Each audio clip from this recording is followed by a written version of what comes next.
Hello. Welcome back to my channel. If you are new here, please make sure that you go ahead and hit that subscribe button and the notification bell so that you are notified every time I upload a new video. So today's video will be about the January no spend challenge, the do's and the don'ts. So let's go ahead and hop straight into it because the tea is piping hot.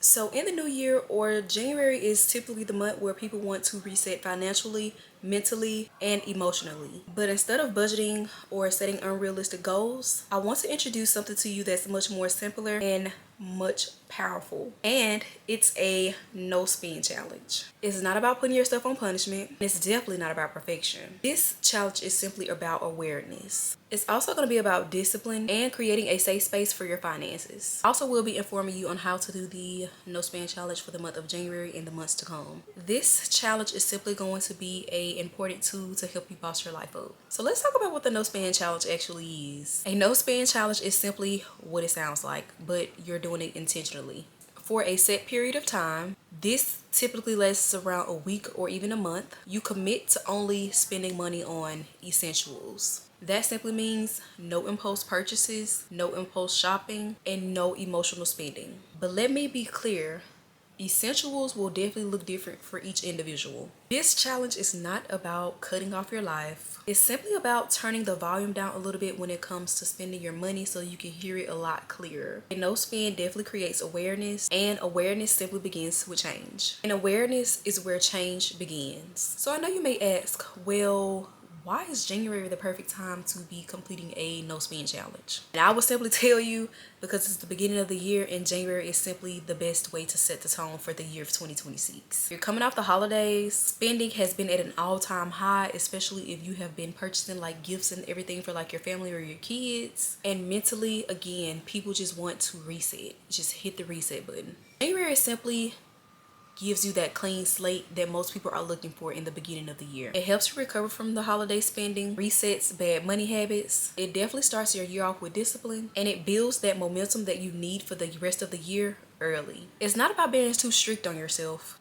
It's simply about being more intentional before your year even starts, because typically how you begin your new year is also how you're going to spend the rest of your year. So let's talk about the most important things. What counts as essential and non-essential? This part is simply important because this is where people tend to get overwhelmed. Essentials usually include rent or mortgage, utilities, groceries, transportation, child-related expenses, or prescriptions. Non-essentials typically include eating out, shopping for clothes, random online purchases, extra subscriptions, and convenience spending. So here's the key. You decide what's essential before the challenge even starts. That way you won't find yourself negotiating every single day about this challenge. Clarity upfront with yourself removes stress later. So I know you may be asking, well, how do I set up my January no spend challenge? And I'm here to tell you the secret sauce. Let's talk about how to set up things realistically. Step 1, you're going to choose your time frame. If you're watching this video, this will simply mean the full month of January. Even though this video is being uploaded on January the 3rd, you can still do it. It's not too late. But let's just say, for example, you decided to do a full month, a full week, or weekends only. There's simply no wrong way to do this. So step 2 would simply be set rules that apply to your life or that will fit your life. Possibly say maybe coffee is allowed at home versus going out to buy coffee from maybe Starbucks, Dunkin' Donuts, or 7 Brew. Maybe one planned dinner is allowed. I will use myself for example because later today I already had this plan. I will be going out to eat for my cousin's birthday, and this is okay because I already knew and already expected me to spend money for my dinner on today. Having structure throughout this journey is simply what's going to make your particular journey sustainable. Step 3, you simply need to decide where the saved money goes. It can be towards savings, your emergency fund, your debt, or possibly a future goal. I can honestly attest and say that giving your money a direction will keep you motivated. So let's talk about some possible things that you will learn about yourself throughout this journey. A no spend challenge is not really about money, it's more about your behavior. You'll start noticing things like when you spend out of boredom, when spending is emotional, how often you shop out of habit, and what you actually value. This challenge is meant to create space not only mentally but financially as well. Once you see your habits clearly, you can change them intentionally. Being intentional, or the word intentional, is literally one of my favorite words, and I know you guys have probably noticed that by now because I use this word in almost all of my videos because it's simply the truth. So the most important section of this video is going to be how you're going to prevent burnout during this journey or during this challenge. Burnout simply happens when a challenge is too strict. And here are some key ways to avoid that from happening. Don't aim to be perfect or don't aim for perfection. Don't punish yourself if you do slip up. This was simply something that I had to learn because I have to remember that I'm human and I am not perfect.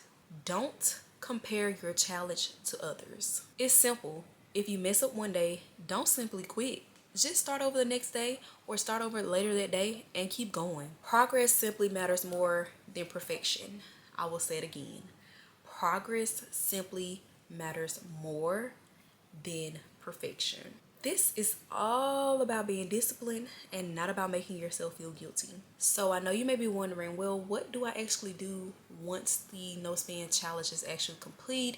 You have successfully not spent any money, you have gained more clarity, you are refreshed for the month of February. So now you're wondering like, okay, what do I do next? And I will say that the real value of the no spending challenge usually happens once the challenge is over. Take what you learned and you simply apply that to your life moving forward. Maybe you can spend more intentionally. Now that the challenge is over, you are going to make a sound decision before you swipe your debit or your credit card.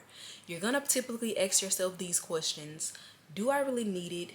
Will it matter most to me in the next couple of weeks? Will it benefit my life for the rest of the year of 2026? You may even decide that you want to save more consistently. You're actually giving your money places to be.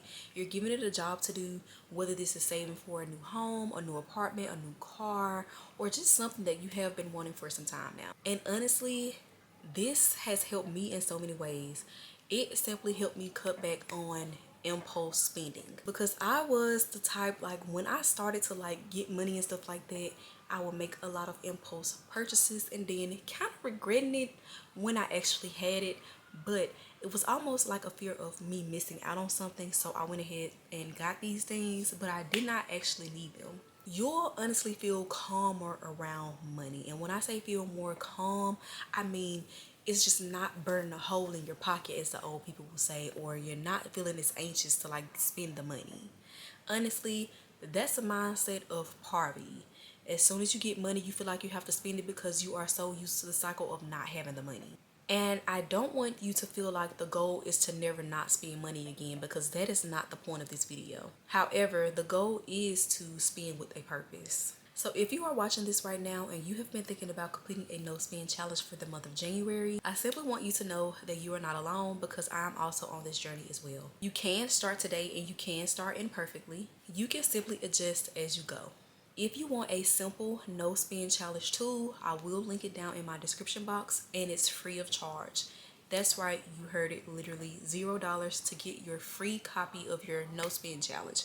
And this is a tool and a template or ebook that you can use over and time again. Let's make January about intention, gaining more discipline, and gaining financial peace. You should not feel like you're in a cage, or you should not feel like you are restricted throughout this challenge. This challenge is simply about to bring you more awareness. It's about control, especially self-control, and it's about starting the new year with clarity. As always, thank you for supporting me and watching my videos, and I will see you all next time.